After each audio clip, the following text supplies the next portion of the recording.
Bueno, y en nuestra entrevista principal del día de hoy le traemos al licenciado José Parra Báez, abogado de la familia Febrillet, de doña Rita y sus dos hijos, justamente un día después de que se condenara al matador a 30 años de prisión, al dirigente sindical Blas Peralta.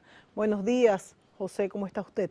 Buenos días, querida, ¿todo bien? Buenos días también a los amigos y amigas televidentes. Bueno, me imagino que ustedes se sienten, pues, vamos a decir, orgullosos de haber podido hacer en parte justicia, en parte porque nunca cuando hay una muerte, pues, no se puede devolverle la vida a nadie, pero la misma viuda ha dicho que se siente satisfecha en el sentido de que esto no ha quedado impune. Blas Peralta dijo muchas veces que él no había matado al principio, pero después se dijo que al confesar ya era muy difícil pues que saliera impune. ¿Cómo fue, vamos a decir, todo el proceso?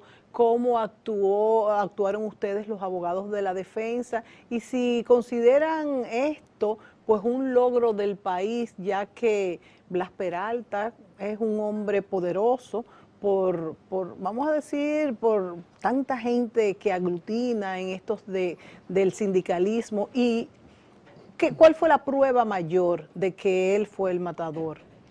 Sí, lo primero que este fue un proceso tortuoso de 1 año y 4 meses, Sí. en la que el primer año sobre todo fue de muchos incidentes, algunos de poca monta y algunos también antiéticos, que fueron promovidos por la defensa del imputado, y también de amenaza y de cierto nivel de chantaje a Cuando Jenny testigos. Berenice decía que no se puede seguir amenazando a nadie ni a los testigos, ¿a qué se refería? ¿Hubo muchas amenazas durante el proceso? ¿Todavía al final se le pagó a alguien? ¿Cómo se llevó a cabo esto? Sí, eso fue lo que salió a relucir en el juicio, de que se amenazaron a los testigos, algunos testigos, de alguna forma le llegaron un mensaje de que bajara la guardia sobre la acusación, intentos de comparar a todo el mundo en el proceso. Inclusive a la viuda. Inclusive a la familia, sí, lo que no pudo suceder, ni iba a suceder en un proceso de esta naturaleza. Y en fin, después también argucias procesales para tratar de dilatar el proceso y de ganar tiempo, ¿no? No sé qué perseguían ellos con ganar tiempo, porque de ninguna forma aquí va a haber un debilitamiento por cansancio en este proceso. Y como quiera, su medida de coerción fue pues en la cárcel, o sea que como quiera estaba preso. Claro, como quiera estaba preso, pero en principio ellos tenían la esperanza, y también ese fue un sueño que les vendieron a los imputados, de que iban a salir al año cuando se cumpliese el año de medida de coerción. Y nosotros desde el primer lugar, desde el primer momento, sabíamos que esa era parte de la estrategia y sabíamos también cómo enfrentarla. Y logramos que eso no sucediera. A fin y al cabo, solamente 1 o 2 pidió la variación de la medida de coerción y tampoco les resultó. José, vamos a ver cómo se llevó a cabo este proceso. Yo creo que este año va a ser declarado en la República Dominicana para que los ciudadanos aprendamos cuáles son las etapas de un proceso jurídico. En este caso, quisiéramos hablar del caso de Febrillet y de Blas Peralta. ¿Cuáles fueron las etapas? ¿Cuál fue la etapa más difícil? ¿Cómo se llevó a cabo pues la comprobación de las pruebas? Háblenos un poquito sobre esto. Sí, primero el proceso tiene 5 etapas. Una etapa preparatoria en la que se recogen las pruebas y el fiscal hace la investigación. ¿Cuánto duró esta etapa en el caso de Febrillet? Y esta etapa duró hasta el 3 de junio del año pasado, es decir, fue bastante... 4 meses casi. 4 meses, sí. Después de la iniciada la investigación, porque como era un asesinato en la que había muchas pruebas, la fiscalía determinó con tiempo prudente y acelerado también el tema de la investigación. Y a partir de ahí entonces sometió la acusación, se cierra ahí la fase de la investigación y se abrió la fase preliminar, en la que esta fue la incidentada. Con relación en esta fase preliminar. La preparación del caso. Sí, lógicamente lo que se lleva a cabo es la audiencia preliminar. Claro. Y los incidentes se presentaron aquí en esta etapa, que duró prácticamente un año. ¿Cuáles fueron esos incidentes, doctor? Primero, eran incidentes irrelevantes con relación a que no iba el abogado de la defensa, que no iba el abogado del otro, que se enfermaba uno de los imputados. Esos usuales que inducido, se suelen provocar para que el caso no avance. Correcto. Y eso lo dijo el imputado que se enfermaba, que era por presión a la que estaba sometido durante todo el proceso. Claro. Y que llegaba con buena salud al tribunal, pero que desde que llegaba entonces comenzaba la presión. ¿Fueron tres los imputados? No, 4. O sea, yo digo Blas Peralta y tres más. Y tres más, sí. ¿Era el chofer, el guardaespaldas y el otro era? Era el chofer, pero no era el chofer ni siquiera de Blas, de Geraldo Félix, de Franklin Venegas, que es el chofer de Geraldo Félix, que ese día accidentalmente cayeron en esa reunión. Ellos no estaban invitados. Y a este señor lo invitó el señor Rafael Oviedo de San Cristóbal, un señor también muy honorable que fue funcionario allá. Y los invitó para que fuera a compartir con los hijos de él que estaban en el restaurante, aunque al margen de la reunión. O sea que ese tuvo mala suerte. Sí, estuvo en el lugar menos indicado y a la hora menos indicada también ese día de los hechos, porque cuando Mateo sale del restaurante, el vehículo que está también disponible, bueno, los dos vehículos, el de Mateo y el de Geraldo, que tiene su chofer ahí. Sí, entonces él se monta en este. Y entonces, como el de Blas no está ahí, que estaba echando combustible, entonces Blas se monta en ese vehículo. Dios mío. Y Edward se monta en el de primero minuto antes, 1 minuto, 2 minutos, ya se había montado en el de Mateo Aquino Febríez. Entonces, por eso es que estos dos, tanto Venegas como Geraldo, son imputados. Y el otro es el coronel Herrera Peña, que era entonces el encargado de seguridad. ¿Pero iba en el vehículo? No. ¿Y entonces por qué estuvo preso?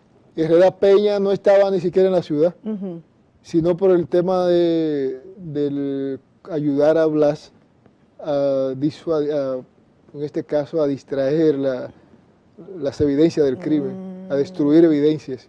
Y por eso se le acusó de complicidad. Exacto, después de haberse cometido los hechos. Y entonces los dos que quedaron presos, ¿fue por complicidad? Todo el mundo quedó preso, los 4 quedaron presos. Los 3 que se condenaron a penas menores fue por complicidad. Por complicidad, pero ni tan menores, ¿eh? Sí, porque si ellos no hubiesen cooperado con la fiscalía y no hubiesen tenido una conducta procesal como la que al final adoptaron y también de buena fe, porque ellos declararon de buena fe y tuvieron un arrepentimiento de buena fe, la circunstancia de ellos hubiese sido otra, porque a ellos le hubiese correspondido una pena de 20 años de reclusión mayor también, por complicidad. Por complicidad. Sí, porque la norma lo que establece... Pero la complicidad de ellos fue después de la muerte, de encubrimiento, porque no fue un crimen planificado. Sí, fue posterior. Fue posterior, o sea que fue una complicidad de encubrir. De encubrir la infracción. Y aún así le hubieran tocado 20 años. Aún así, claro. Señores, para que ustedes sepan, de que no se metan en problemas que no son, en bailes que no son suyos, 20 años por encubrir a una persona que ha cometido un crimen. Sí, un crimen de esta naturaleza, claro, que es un asesinato. Es un asesinato. Porque también por eso es que la pena es bastante grave.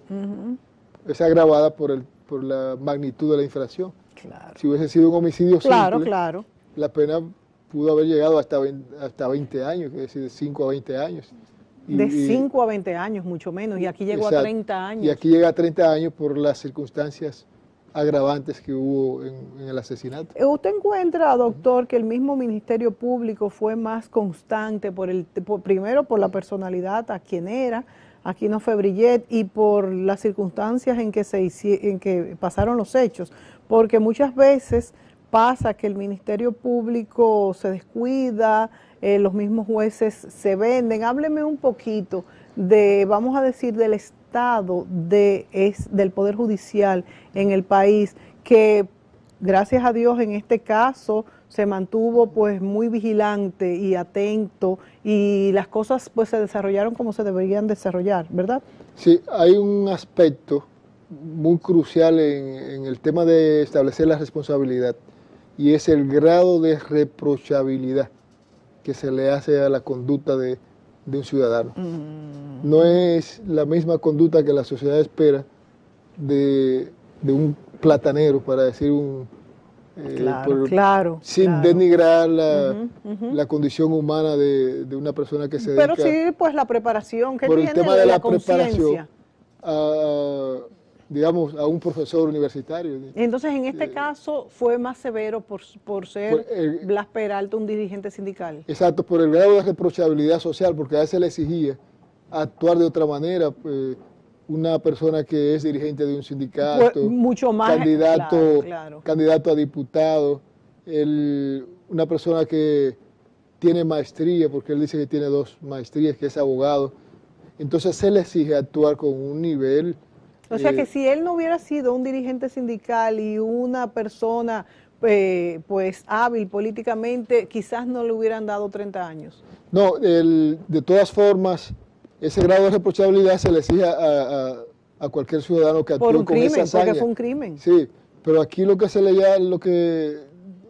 llama grado de reprochabilidad es el tema de la culpabilidad, es decir, cómo él, con todos esos atributos que tiene, la sociedad esperaba que él actuara de otra manera, y no así, no de manera violenta frente a un hecho de esta naturaleza. ¿Cuáles fueron las primeras declaraciones que dio Blas Peralta? ¿Él se declaró culpable en las primeras declaraciones de que él había cometido el crimen? No. ¿En qué momento fue que él varió? Hace 1 año y 4 meses, sí, que él fue a un programa de televisión, sí, a un espacio de Nuria, y dijo que no, que él, con todo el cinismo que le acompañaba, dijo que no, que él va a buscar el asesino, las personas que mataron a su amigo Mateo Aquino Febrillet, y que era el primero que se iba a empeñar en ese esfuerzo. ¿En qué momento fue que él varió? Y varió ya hace 1 mes. Ya nosotros sabíamos que él se prestaba a declarar porque se vio acorralado. Yo oí varias veces abogados diciendo que si él hubiera dicho desde el principio que lo mató y que no quiso hacerlo, hubiera sido menor la pena. Pudo haberse llegado a un acuerdo con él y abreviar el proceso. Pero hubiera sido menor la pena, porque él lo que buscaba era desvincularse de eso, y eso no iba a ser posible porque había demasiadas pruebas. Además, se vio con cinismo esta declaración. No, la única forma de abreviar la pena hubiese sido con un procedimiento penal abreviado, valga la redundancia, donde él admitiese los hechos y la fiscalía se comprometiera a aplicar una pena menor, que podía ser de 20 años. Pero él no aceptó esa posibilidad nunca. Es lo que se la jugó pensando que iba a salir a ¿Y qué le hizo a él variar su actitud? ¿Ya él se vio pues descubierto? Se vio acorralado. Se vio acorralado porque primero nosotros teníamos pruebas contundentes para aprobar la acusación.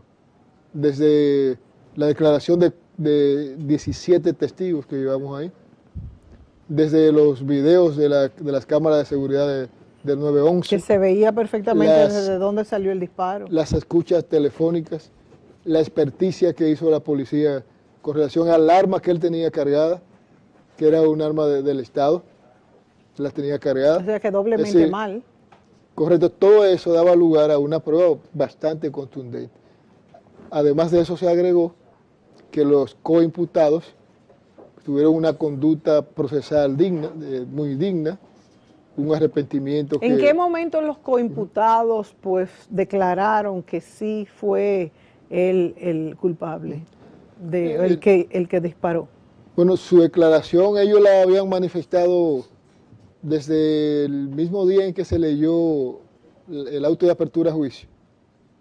Ellos tuvieron niveles de acercamiento con la fiscalía y con nosotros porque ellos querían hablar. Claro, porque ellos, pues entonces no encubrieron. No, entonces lo dividimos. La idea fue dividir a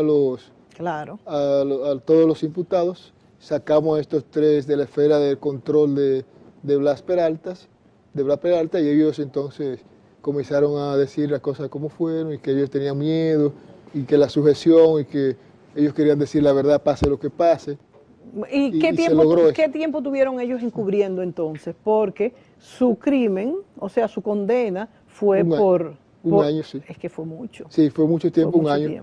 Pero eso facilitó también sus declaraciones, que ya tanto la fiscalía como nosotros, la parte acusadora, acusadora privada, fuéramos más confiados al proceso, con mayor claridad también, porque estas declaraciones de los coimputados sirvieron para corroborar las declaraciones de los testigos y de otros medios de prueba. Ya después que ellos decidieron pues decir la verdad, obviamente. Sí. ¿Y cómo ha reaccionado la familia de Blas Peralta? Hemos visto las declaraciones de doña Rita, de la viuda y de los hijos, pero internamente me imagino que es una familia que tiene que haber sufrido un shock terrible.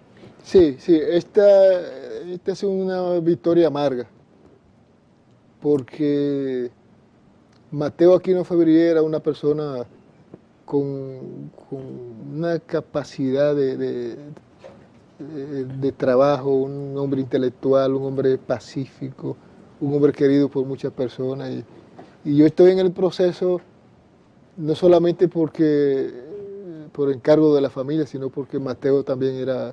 ¿Ustedes eran cercanos? Era mi amigo, yo fui abogado de Mateo en otros procesos civiles y entonces era una persona afable que compartía y entonces una victoria de esta naturaleza a uno le queda ese sabor allí, el que no es fácil tan bien de tragar, porque cuando se muere un amigo se muere parte también de... Y cuando se muere a destiempo, por supuesto. A destiempo, y una muerte como esta violenta, que no se esperaba de un hombre que está por lograr un objetivo pacífico, que ahí le sobrevenga la muerte. Claro, fue muy impactante. Sí, pero la familia sí que acepta esta sentencia como una sentencia como la esperada, ¿verdad? Porque en un caso de esta naturaleza no es que le va a devolver a la vida de su pariente, pero sabe que al autor se le aplica lo que establece la ley. Y con esto también la justicia.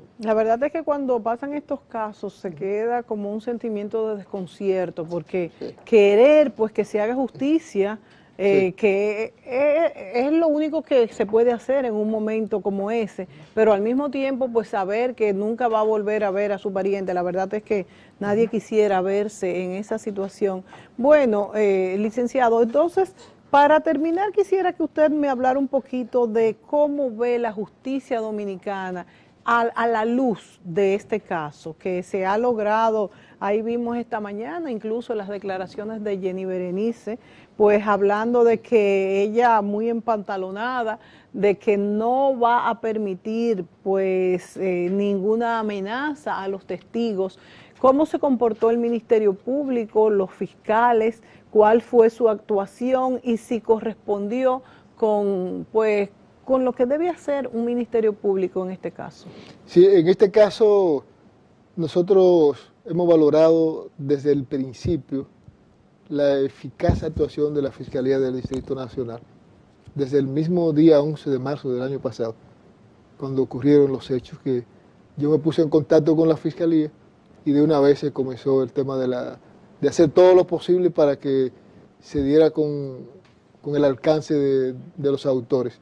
Y en efecto ya el otro día habían órdenes de arresto y de allanamiento. O sea que en cuanto a sí. tiempo pudiéramos evaluar que todo se hizo en el plazo esperado, estipulado, Sí, en lo sí, sí, normal. fue con una rapidez tremenda y con una eficacia insuperable en este proceso. Y creo que cuando pasan años en un caso parecido a este que hemos visto varios, ¿a qué se le atribuye? el sistema judicial tiene muchas debilidades que hay que corregirlas. Por ejemplo, en este proceso y en otros que tenían ahí como el de Quevedo más de un año, Sí. se debe a debilidades del sistema judicial, porque no es posible que en hechos de esta naturaleza haya que durar un año en una fase Claro. procesal por solamente argucias procesales de los abogados. La ley debe entonces reformarse y plantear claro en cada etapa qué se puede hacer para evitar esto, porque la sociedad necesita respuesta más eficaces también de todo el sistema judicial.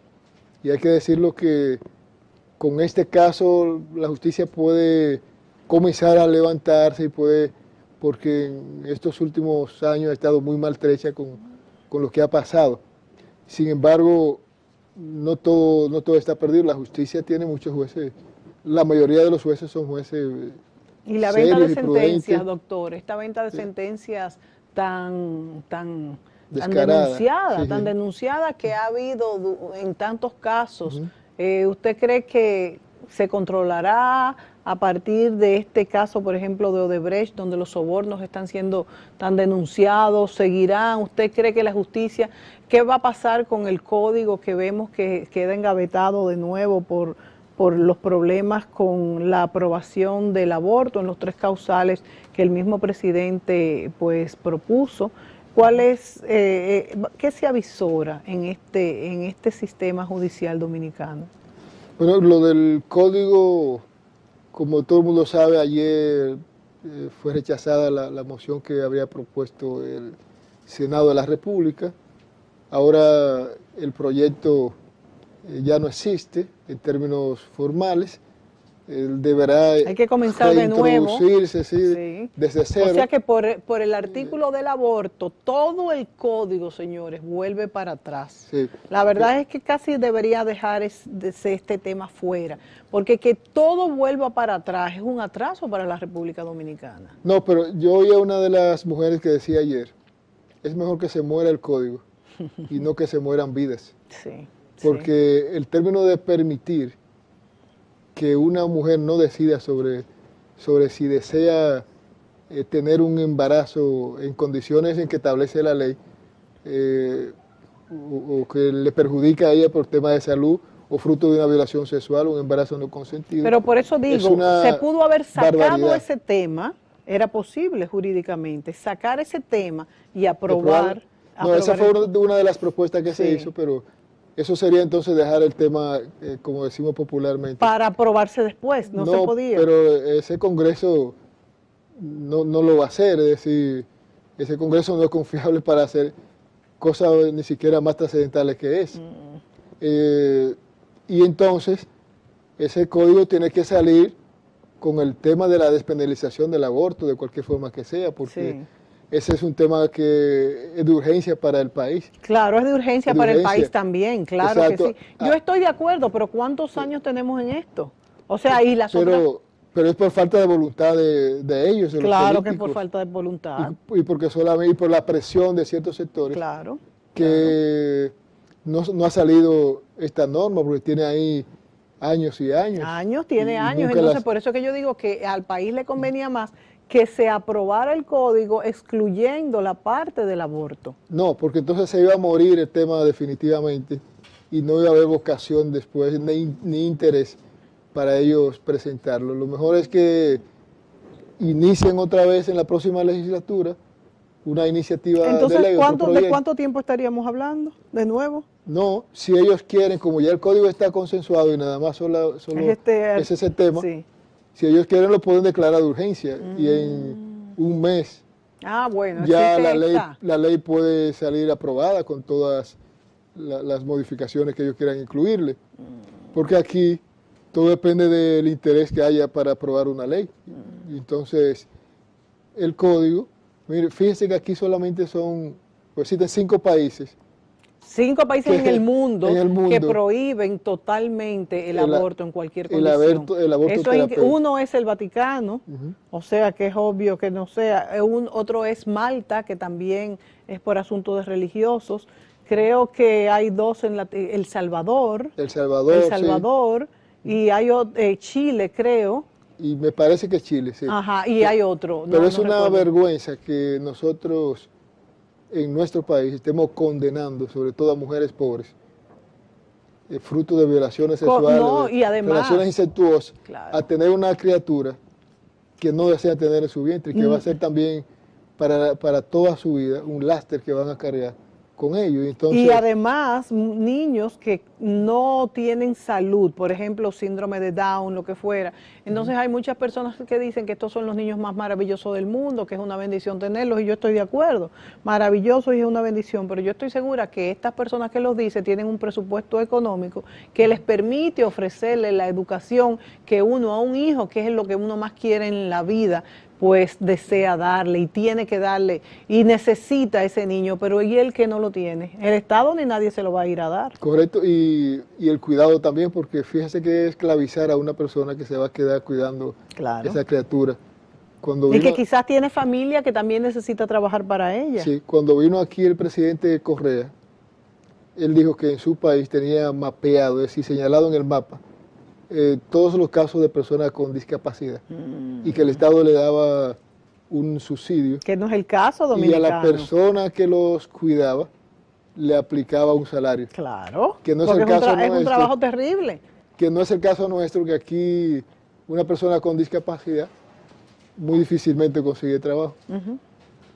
Muy difícilmente puede acceder. Es que ni siquiera tiene quien la cuide mientras lo necesita. Así mismo es que ni siquiera tiene. O sea, es un caso muy distinto. No se puede ser tan severos juzgando a una madre que se enfrenta a un problema de tener un niño subnormal o especial. Nadie tiene el derecho. Así es. Y entonces, por eso es que esa norma tiene que aprobarse con la reforma porque si no, que hizo el presidente de la República, con las observaciones que envió al Congreso el presidente de la República. Que aquí le ha faltado a él también porque el presidente tiene su Congreso. Claro. Él en la campaña dijo, mi Congreso, y tiene su Congreso. Entonces, parece que él descuidó lo del proyecto, o no le interesa ahora, porque ahora no está en campaña. Yo creo que lo que pasa es que es un asunto controversial, hay muchos intereses encontrados, las iglesias no las iglesias se basan en 3 cosas. Primero, que la gente puede agarrarse de ahí para hacerse abortos deliberadamente. Segundo, de que nadie tiene derecho a quitarle la vida al otro, aunque tuviera problemas, y que la concepción es en el momento de la concepción está la vida. Pero eso es muy bonito decirlo, pero también, por ejemplo, a ese niño que nace con problemas, se va a someter a que no tenga los medios para sobrevivir.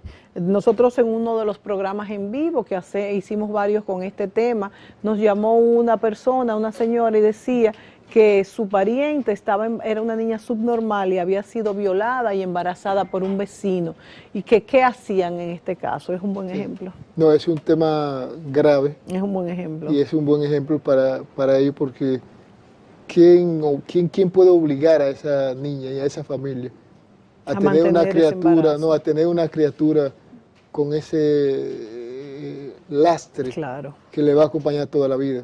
Entonces, la ley debe ser más puntual y también equitativa, por favor, alguien que es un problema que es de una persona, que nadie va a venir a ayudar a resolverlo, que va a ser una persona subnormal o con problemas serios. Yo creo que nadie tiene derecho a obligarlo.